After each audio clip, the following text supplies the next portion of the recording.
예, 오늘의 시황 브리핑 시작하겠습니다. 삼성전자와 2차전지가 강세를 보이면서 지수를 견인을 했고요. 특히 삼성전자가 엔비디아 관련된 보도가 나오면서 장중에 4% 이상 올라가는 그런 움직임이 나왔죠. 이 내용 좀 설명드릴 거고, 외국인들의 매도 규모가 축소가 됐습니다. 그러니까 동시효과에 매도하기 전까지만 해도 거의 뭐 순매수 되는 거 아닌가 이런 분석이 나올 정도로 매수가 붙어서 들어왔죠. 지수 올라가다 보니까 그동안에 상대적으로 강했던 종목군들, 뭐 금융업종이라든가 조선이라든가 HBM 관련된 종목이라든가 이런 종목군들이 상대적으로 좀 부진한 그런 모습을 보인 게 특징이었습니다. 우선 오늘 뭐 시장을 움직였던 첫 번째 재료는 국제유가가 빠졌거든요. 그러니까 국제유가가 우리나라 개장할 때 이미 빠졌는데 이게 이제 왜 중요했냐면 중동 사태 때문에 국제유가 올라가고 이러면 인플레이션이 다시 자극이 되고 그럼 금리가 올라간다 이런 걱정이 좀 있었거든요. 그런데 이란이 이스라엘로부터 어디 공격할 건지 미리 알고 있었다라는 거잖아요. 자기네들이 어디 공격당할 건지 미리 알고 있었다. 이스라엘이 미리 알려줬다라는 거죠. 그러니까 이걸로 봤을 땐 약속 대련 같은 거 그러면 확산되진 않을 것 같다. 그러니까 중동이 뭐 전면전으로 확산되고 국제유가 올라가고 금리 뛰고 이런 걱정을 했는데 그럴 것 같지는 않다라는 점. 이러면 이제 일단 좀 안도감을 주는 그런 측면이 있죠. 그러니까 이거는 이제 걱정이 덜어진 거고 기대감을 자극한 건 이제 삼성전자 관련된 보도. 오늘 또 이제 엔비디아 관련된 내용이 나왔는데 오늘은 이전하고 달라졌어요. 예전에는 뭐 엔비디아 나오면 드디어 퀄 테스트 통과해서 곧 공급이 될 거야 뭐 이런 취지의 보도들이 많았잖아요. 근데 오늘은 외신에 의하면 엔비디아가 이제 좀 조건부 승인을 내렸다. 그러니까 당장 공급하는 건 아닌데 뭐 제가 보기에는 이런 것 같아요. 뭐 일단 대기하고 있어. 이제 남는 자리 있으면 뭐 합격자 다 뽑아놓고 나서 이제 등록 안 하는 사람 있으면 대기자 집어넣는 거 있잖아요. 약간 이제 그런 느낌. 예, 그런 게 아닌가 싶기도 한데 어쨌든 엔비디아에 관련해서 좀 조건부 승인, 뭐 조건부라는 게 단어가 붙긴 했지만 승인이라는 단어가 나오면서 이제 드디어 공급이 될 수 있겠구나라는 식으로 투자자들이 좀 확대 해석하게 된 거죠. 그래서 이런 것들이 삼성전자 주가 올라가는데 영향을 준 거고. 근데 제가 보기에는 아침에 말씀드린 거 있잖아요. 삼성전자가 굉장히 중요한 위치였거든요.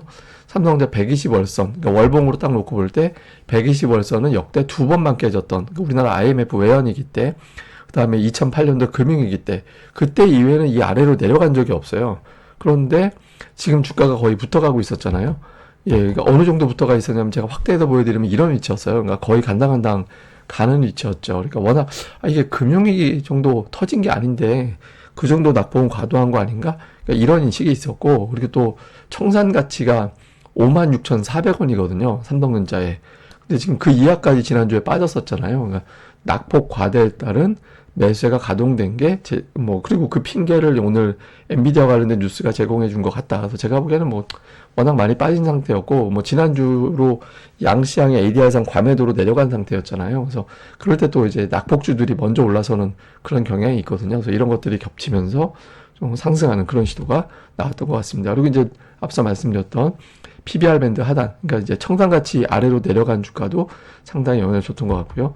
그 다음에 이제 하나 숨은 재료인데 아침에 저는 이거 실시간으로 듣고 있었거든요, 라디오로. 근데 이제 우연히 뭐 이것저것 채널 돌리다가 나와가지고, 근데 금투세 관련된 이슈도 좀 있었어요. 그러니까 민주당 최고위원이 나와서 유예냐 또는 폐지냐 이중 정도다. 그러니까 뭐 시행하지는 않을 것 같다라는 걸 다시 한번 확인을 해준 거죠. 지금 최근 들어서 이제 국정감사 때문에 이걸 갖다가 공식화 시키지 못했다가 이게 끝났기 때문에 조만간 이게 나오지 않을까? 그러니까 이런 쪽으로 기대하게 만드는 그런 내용들이 좀 있었죠. 그래서 이런 부분들도 시장에 일부는 아마 영향을 주지 않았을까? 이렇게 추정이 됩니다. 그 다음에 이제 특징주로는 지난 주말에 미증시에서 금융주 많이 빠졌거든요. 그러다 보니까 우리나라에서도 금융주가 빠졌죠. 그러니까 이게 시소가 있는 것 같아요. 그러니까 다른 쪽에 올라가니까 금융주가 빠진 것도 있고 또 그때 이제 미증시에서 빠진 영향도 있는 것 같고요. 테슬라가 올라가니까 우리나라에서 또 2차 전지주들이 강세를 보이는. 근데 이게 테슬라가 올라가도 시장에선 두 가지 때문에 불안해했거든요. 하나는 테슬라의 이익이 올라가고 매출은 줄었기 때문에 반도체 업체들한테 가격 낮게 공급해라 이렇게 압박한 것 같다. 그래서 2차 전지에 좋은 거 아니야. 이런 게 있었고 또 하나는 그래도 트럼프가 대통령이 된다는데 그걸 어떡하지? 이런 측면이 있었거든요. 근데 최근에 보면 테슬라가 내년도에 30%, 최대 30%까지 생산량이 늘어난다고 하니까 그러면 어쨌든 조금 낮춰서 공급해도 공급량 자체가 늘어나면 이익은 증가되는 거잖아. 뭐 이런 측면이 있었던 것 같고요. 그다음에 그 머스크가 보험을 들어놨잖아요. 그러니까 트럼프를 열렬히 지지하면서 보험을 들어놔서 그 트럼프가 돼도 전기차 테슬라 주가가 올라가지 않을까? 그러면 2차 전지도 영향받지 않을까? 뭐 이런 기대감도 겹쳤던 것 같아요. 그래서 이래도 좀 반영하는 것도 없잖아 좀 있는 것 같습니다. 어쨌든 오늘 2차 전지가 삼성전자와 함께 시장을 끌어올리는 그런 역할을 했고요. 반면에 이제 그 하이닉스가 앞서 말씀드렸던 HBM 관련된 이슈로 SK 하이닉스가 빠지면서 반도체 내에서도 레거시 쪽은 올라가고 HBM 관련주는 좀 부진하고 이런 차이가 좀 있었죠. 그래서 이런 편차가 나왔고 그 다음에 석유화학 제품 수출이 많이 늘어났다더라 이런 재료가 나오면서 금호석유 주가가 또 올라가는 그런 모습을 보였고 그 다음에 엔터주가 되게 독특했는데 이 꼬리 보세요. 그러니까 되게 빠졌었거든요. 되게 빠졌다가 꼬리 쭉 달고 밀고 올라가는 그런 모습이 나왔죠. 그래서 이거는 뭐 여전히 기대감이 있다. 지금 많이 오르긴 했지만 저점 대비 벌써 제법 올랐잖아요. 그렇지만 고점 대비 빠지면 워낙 많이 빠진 상태라서 여전히 공간이 있다라는 점이랑 이 주말 사이에 여러분들 뭐 그 아파트 보신 분들 알겠지만 뭐 황정민 버전이라 그래가지고 패러디한 버전까지 엄청나게 조회수가 막 100만 원 기본으로 넘어가는 그런 것들이 막 나오고 있거든요. 그래서 이 열풍이 쉽게 꺾이지 않을 것 같다. 그러니까 이런 점도 투자자들에게 다시 어필이 된 걸로 보입니다. 수급에서는 이제 외국인들이 장중 기준으로는 매도가 조금 나왔다가 동시효과에 전기전자 업종 매도 좀 많이 나온 것 같거든요. 근데 어쨌든 순매도 규모가 줄었죠. 근데 오늘 보면 특징이 외국인들이 매도를 줄였어요. 그러니까 지난주 매도가 한 30% 언저리 갔다가 줄였다가 이런 형태가 되는데 오늘은 뭐 매수를 보면 매수는 그냥 지난주와 비슷했거든요.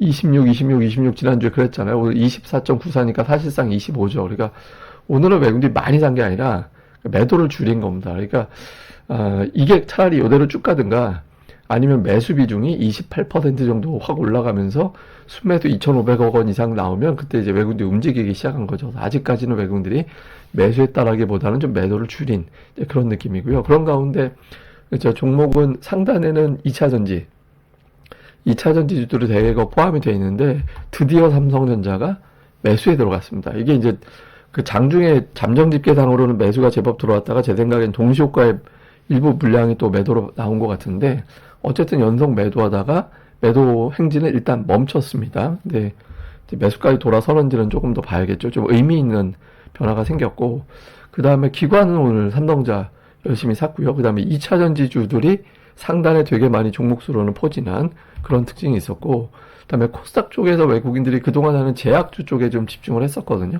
근데 오늘은 이제 에코프로비엠, 에코프로 이런 식으로 이제 2차 전지주들 이런 쪽에 매수가 들어와서 2차 전지 플러스 제약 이렇게 붙었고요. 기관 투자들은 그동안은 이제 제약과 엔터와 다음에 반도체였거든요. 근데 반도체는 오늘도 뭐 종목은 제법 샀어요. 종목수로 보면 사긴 했는데 2차 전지가 에코프로비엠, 에코프로가 또 들어가 있는 게 특징이었죠. 그러니까 기존에 사던 거에서 2차 전지를 추가해서 양주체가 전부 다 2차 전지주를 좀 매수하는 그런 특성을 보인 게 특징이었습니다. 예, 그리고 이제 시장을 좀 정리해서 보면 그 대선 전이라 미국의 금리가 확 떨어질지 모르겠습니다만은 금리 추이가 어떻게 되는지 되게 중요하거든요. 그러니까 지금 금리가 너무 높아요. 그러니까 우리 증시가 안정적으로 올라가기에는 미국의 금리 수준이 너무 높거든요. 이런 것들이 좀 진정되는지 볼 필요가 있고, 그 다음에 이제 미국에서 테슬라가 상대적으로 강하고 나머지는 오르긴 해도 뭐 1% 미야. 뭐 이렇게 움직이잖아요. 그래서 그러니까 이런 구도에서 조금 테슬라가 너무 독주하는 것도 우리 증시에 이렇게 썩 도움이 되는 건 아니거든요. 그래서 수급 쏠림이 나타날 수 있어서 다른 어떤 대형주들 그리고 이제 러셀 2000지들 이렇게 동반해서 올라가는 게 좋죠. 그래서 이런 구도가 나오는지. 그 다음에 이제 삼성전자 매도세가 일단 외국인들이 멈췄는데 앞서 말씀드린 대로 매수가 들어왔다라기보다는 매도가 줄었다에 가깝잖아요. 그래서 이게 연속적으로 들어오면 뭔가 변화가 생길 수 있는데 제가 보기에는 좀 추정을 해보면 이런 건 가능한 것 같아요. 그 삼성전자가 실적 발표할 때 혹시라도 좀 주주들을 좀 달래는 뭔가가 같이 나오지 않을까? 그런 걸 기대하면서 선침해가 붙은 거 아닐까? 이런 추정도 가능하거든요. 그래서 뭐 이거는 뭐 제가 이제 나머지는 차트 갖고 설명드리지만 이건 그냥 추정이니까 그냥 그렇게 말씀드리는데 아마 그런 걸 기대한 매수에도 일부 붙지 않았을까 이렇게 추정이 됩니다. 근데 만약에 연속적으로 매수가 들어온다면 뭐 제가 이제 추정한 것에 조금 더 가깝지 않을까 이렇게도 예상이 되죠. 그래서 그런 흐름이 나오는지.